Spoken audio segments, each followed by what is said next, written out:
రవితేజ గారు ఆయనతో మీరు చేసిన మూవీస్ అంటే ఏవి కూడా పెద్దగా ఏమి ఆయన కాంబినేషన్ కాదు. బలుపు ఆయన కాంబినేషన్లో చేసినా ఏమో అది ఒక్క నిమిషం అదేమీ ఈడు ఆర్టిస్ట్ అని చెప్పేంత డైలాగ్ కూడా ఏం లేదు. డైలాగ్ ఏమీ లేదు పెద్దగా.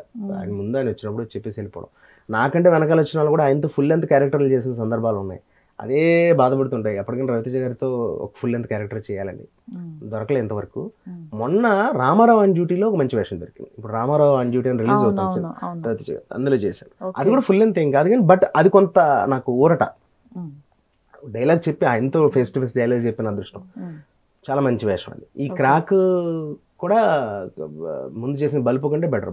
బల్పు కంటే క్రాక్ బెటర్, క్రాక్ కంటే ఇది బెటర్. ఇది బెస్ట్. మంచి ఎక్స్పీరియన్స్ అంటే చెప్తాను. నాకు ఆయన ఫోన్ చేయడం, గుండె జరగాలంత అయింది అవగానే ఆయన ఫోన్ చేయడం, అబ్బాయి ఎరగ తీస్తారా రే ఈ టైప్లో మామూలుగా లేదు అబ్బాయి నా టైప్లో చాలా బాగా మాట్లాడారు ఆయన.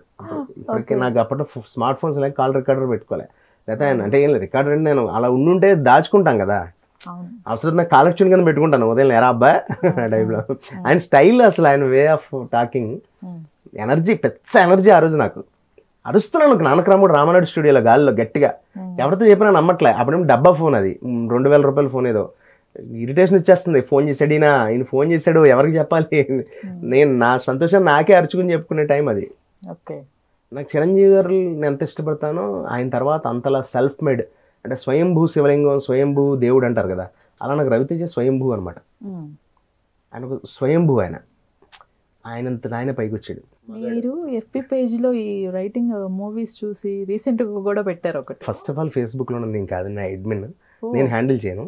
అంటే వాట్సాప్లో తనకి పోస్ట్ పెడతాను, తను దాన్ని అదే నేను రైటింగ్ చేసి వాట్సాప్ పంపించేస్తాను.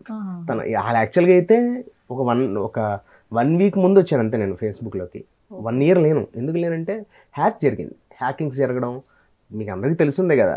సెలబ్రిటీ అకౌంట్ నా పేరు మీద నాకే తెలియదు 6 అకౌంట్లు ఉన్నాయి. నేను ఏ ప్రొఫైల్ పిక్ పెడితే ఆ దరిద్రుడు అదే పెడతాడు. నా అకౌంట్ అయితే ఎత్తుక్కోవాల్సి వస్తుంది.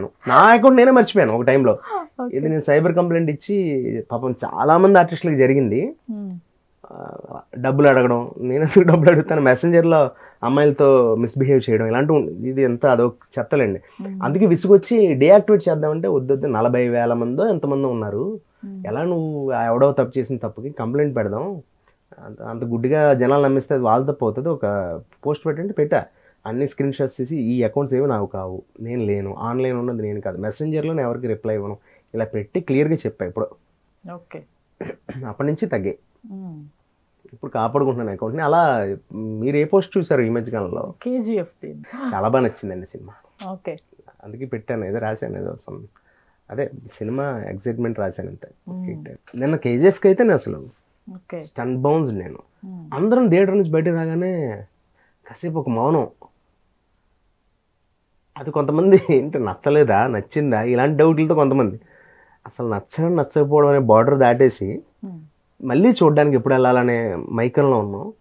ఎవ్రీ డైలాగు, ఎవ్రీ సీను అదొక అంటే నేను అపోకలిప్టో మెల్ గిబ్సన్ ఫిల్మ్ చూసినప్పుడు, fast and furious car raidings అందులో చూసినప్పుడు, ఇదేంటిది ముఖ్యంగా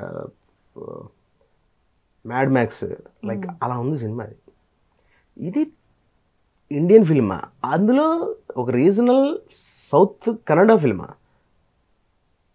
కన్నడ ఫిల్మ్ హాలీవుడ్ సినిమాతో స్టేటస్లో తీసాడంటే అతను ఏ రేంజ్ ఫోటోగ్రఫీ, ఏ రేంజ్, ముఖ్యంగా కథ అసలు అమ్మ మీద అంత అమ్మ ఇచ్చిన మాటకి చేసిన ఏమోనండి. ఆ ప్రశాంత్ నీల్ గారు దొరకడం అనేది భారతదేశం యొక్క అదృష్టం.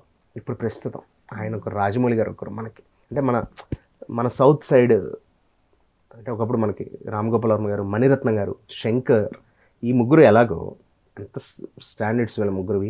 ఇప్పుడు వీళ్ళిద్దరు అలా, ప్రశాంత్ నీల్ గారు, రాజమౌళి గారు, ఎవరి స్టైల్ వాళ్ళది. ఎంతమంది వచ్చినా శంకర్, రాజమౌళి గారు మారింది కదా. ఈ మారిన టైంలో వచ్చిన వీళ్ళిద్దరు కూడా సాలిడ్గా మన తెలుగులోంచి ఒక 2 నెలలు బాధపడేవాడు నేను. రామ్ గోపాల్ వర్మ గారి తర్వాత ఒక్కరు కూడా లేరేంటి మన తెలుగులో, ఒక మణిరత్నంలా, శంకర్లా అని. రాజమౌళి గారు వచ్చారు. లవకుశ టైంలో మీరు పోస్ట్ పెట్టారు ఒకటి. అవును, పెట్టాను. ఆ టైంలో విపరీతంగా అది పాజిటివ్గా పెట్టారు, చాలా పాజిటివ్గా కదా. అంటే ఇక్కడ ఏమైపోయిందంటే ఓన్లీ ఈ ఆర్టిస్ట్ అంటే మెగా కాంపౌండ్, ఈ ఆర్టిస్ట్ అంటే నందమూరి కాంపౌండ్, ఇలాగా ఫ్యాన్స్కి ఉంటుందండి. సినిమాని ప్రేమించి నాకు అసలు అలాంటిది లేదండి. నేను చిరంజీవి గారిని ప్రేమించడానికి కారణం ఆయన ఏమైనా నేనేమైనా ఆయనకి ఏమైనా రక్త సంబంధమా? కాదు కదా. మీకైనా నాకైనా చిరంజీవి గారు అంటే ఎందుకు ఇష్టం? అలాంటి నందమూరి తారక రామారావు గారు అంటే ఎందుకు వీళ్ళందరికీ ఇష్టం? ఏఎన్ఆర్ గారు అంటే ఎందుకు ఇష్టం?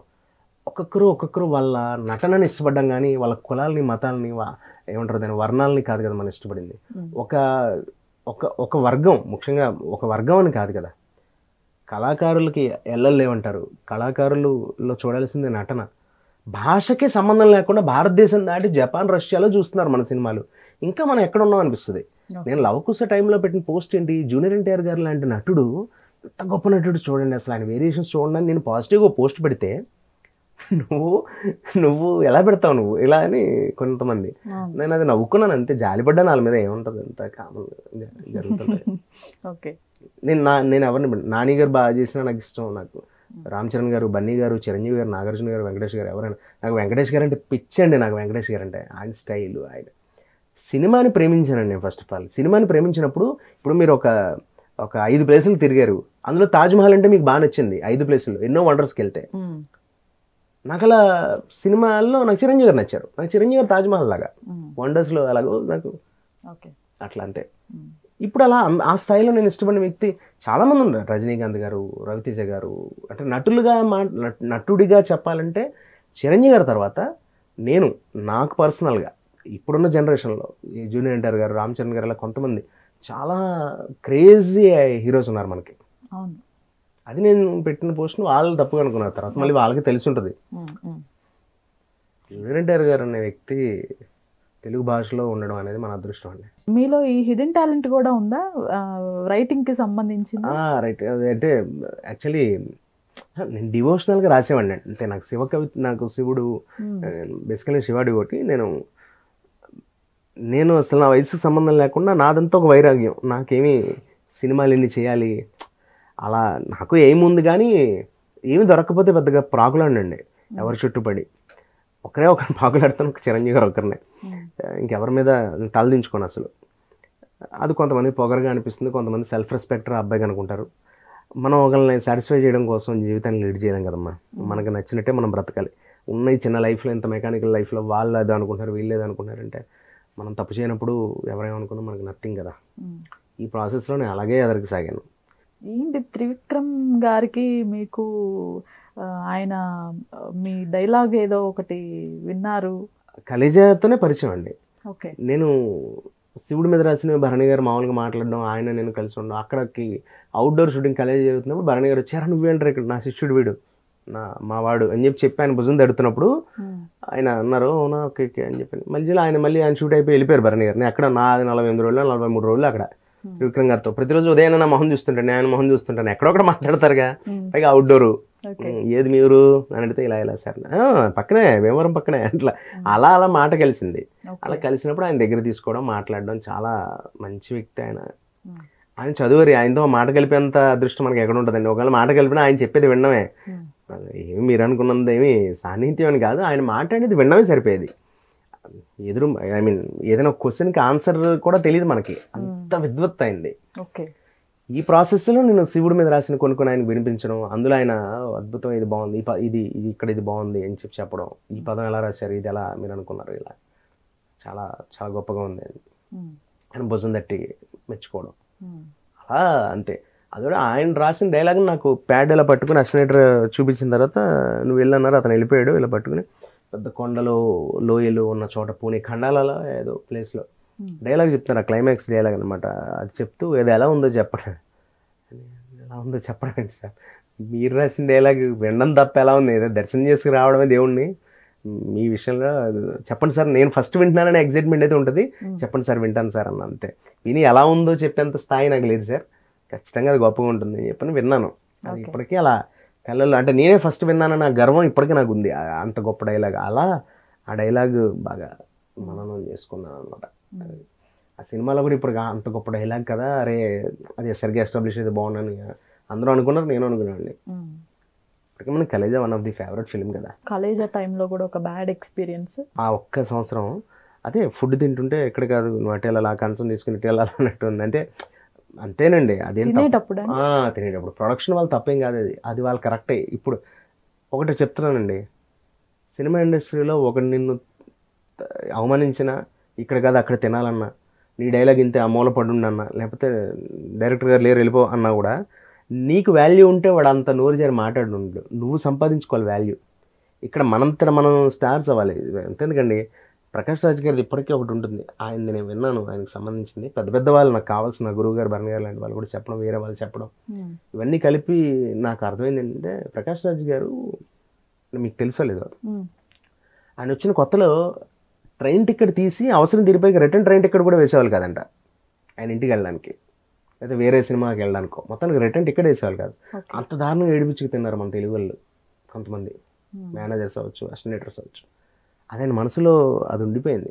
ఆయన ఒక్కసారి చూసి ఒక సందర్భంలో అన్నారంట స్టేషన్లో ఒక మేనేజర్తో, నేను గుర్తుపెట్టుకో వీడి పేరు ప్రకాష్ రాజు, మొత్తం నీ వల్ల మొత్తం సినిమా ఇండస్ట్రీ మొత్తం వెయిట్ చేసేలా చేస్తాను ఏదో రోజు అని. ఆయన ఎన్ని సంవత్సరాలు చేసాడు చూడండి, తెలుసు కదా మనం ఎన్నిసార్లు ఆయన్ని ఏదో బాయ్ కట్ చేసినట్టు మూవీ ఫిల్మ్ ఇండస్ట్రీ చేస్తే అదే అంటారు కదా అలాగా. సో ఆయన ఎవరో ఏం చేయలేకపోయాం. ఎందుకు అదే అవసరం ఉన్నప్పుడు ఎవరేం చేయలేరండి. అపారమైన టాలెంటెడ్, ఆయన మించిన టాలెంటెడ్ ఇంకొకరు లేడు కాబట్టేగా మరి మనం తెలుగులో అనుకోవాలని పెట్టుకోలేకపోయి ఆల్టర్నేటివ్ ఆయనే పెట్టుకున్నారు మధ్యలో. ఈవెన్ గోవింద్ అందరవాడేలో కూడా ముందు ఎవరో చేశారు ఆయన క్యారెక్టర్, అప్పటికి ఆయన బాయ్ కట్ చేశారు, బ్లాక్ లిస్ట్లో పెట్టేది ఒక 2-3 years చేశారు. ఆయనకు పొగరని అదని ఇదని. మరి ఇప్పుడు మళ్ళీ ఆయన తెచ్చి పెట్టుకున్నారంటే ఆయన తప్పం కూర్చి చేసే మగాడు లేడు అని. అది ఆయన ఆత్మవిశ్వాసం. నేను ఇక్కడ ఎవరిని గురించి చెప్పట్లే, నేను చెప్పేది ఏంటంటే ఇక్కడ అన్ని అవసరాలే ఉంటాయని చెప్పడం నా ఉద్దేశం.